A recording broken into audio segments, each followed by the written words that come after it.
Oh, hey guys, welcome back to Too Far Gone Media. Marc Couture here, and today we're going to take a little look at some of the politics, but mainly we're going to look at the RCMP and their role in what happened during the Emergencies Measures Act. Now, I just want people to know that there's a few times I've mentioned how Miss Lucki, I do not know her first name, forgive me for that, but her last name is Lucki, and she seems to be the one representing the RCMP, which is the Royal Canadian Mounted Police. Now, I've mentioned a few times how it's kind of sketchy, how every time she answers, it's almost like she's on the moon. Like there's a lag with the communication all the time, and it would seem like she's probably somewhere in Canada, so maybe she has a crappy connection.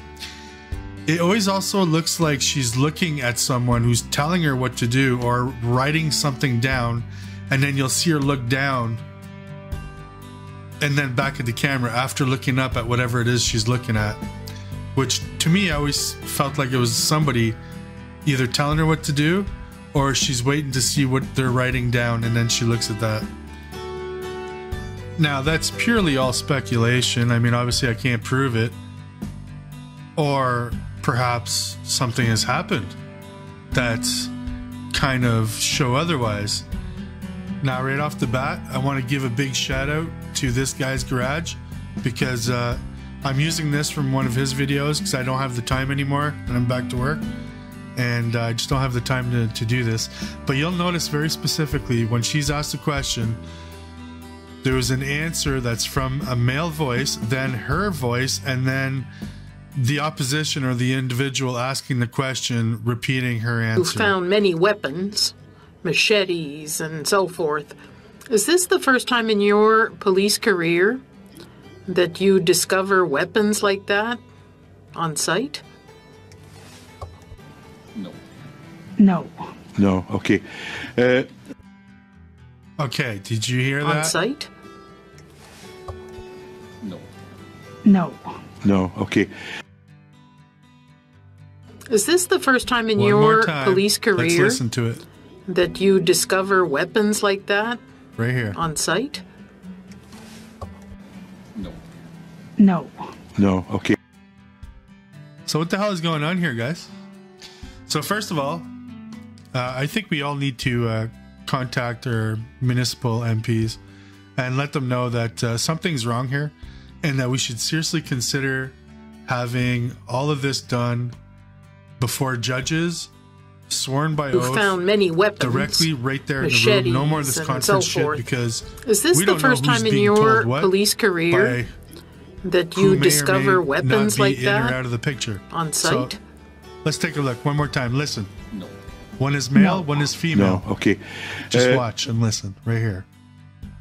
On site? No. No.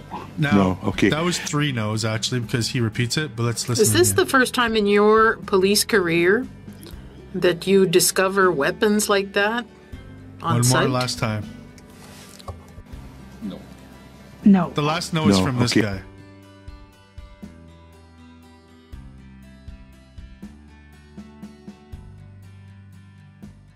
So there you have it, guys. What do you think? I mean, seriously, contact your MPs because this is really, really bad. This is really bad. Your government is lying to you, and they're really, wow, they're fucking up everything. The Canadian government has literally gone rogue on the people, and the Prime Minister is spending like an insane man, and rightly so because he's with the WEF. The World Economic Forum, yeah, WEF.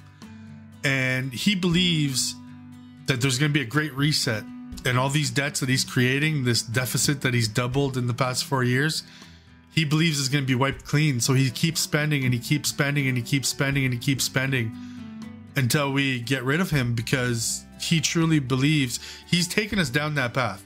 As long as he's in power, we will become a one world government through the WF, and it's bullcrap. I mean, this World Economic Forum is absolute bullcrap, And now let's take a look at the next little bit here, which is this is the politics bit of it, and it's I don't know what to tell you.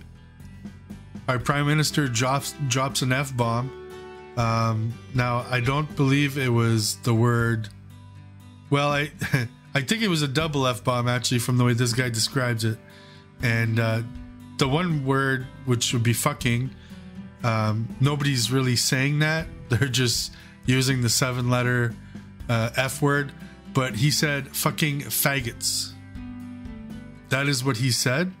And...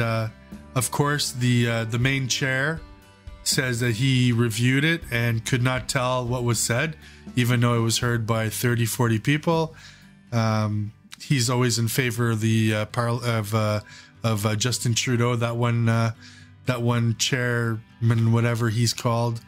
Yeah, he's definitely a useless individual in our government, because all he does is bow down to the Trudeau caucus each and every time. But let's take a look here, and it's yeah, it's actually quite funny. Prime Minister said fucking faggots, and he's allowed to. Yeah. Anybody else would be thrown out of the House of Commons, but Prime Minister? Nah, not him. He asked the question of it. He responded, of course, as he's always doing now, that the opposition is engaging in misinformation and disinformation. We were just asking a question on what was in a newspaper article. After my colleague Carrie Lynn Finley sat down, the Prime Minister used an unparliamentary term. He dropped an F-bomb. Everybody in the first 2 rows across from the Prime Minister heard it. I asked the Speaker, there was a point of order that came up from the member from Foothills asking for an apology. By that time, the Prime Minister had already left the House of Commons. I then provided some clarity to the Speaker as to what was said, and asked the Speaker if he would look into Hansard to see if it was recorded, because if it was unparliamentary language. And I can assure you that there was nobody on our side, despite how the debate went today and the question period went. There was nobody on our side that used the F word like the Prime Minister used today. Well, there you have it. The Prime Minister dropping F-bombs, Liberals avoiding questions like usual, and the RCMP officials seem to be reading off of script. Yeah, that's Too Far Gone Media. Marc Couture here, giving it to you straight, man. You make of it what you will. That's what the research shows, is what I'm giving you. Take care. Be safe out there. Stay sexy, Canada.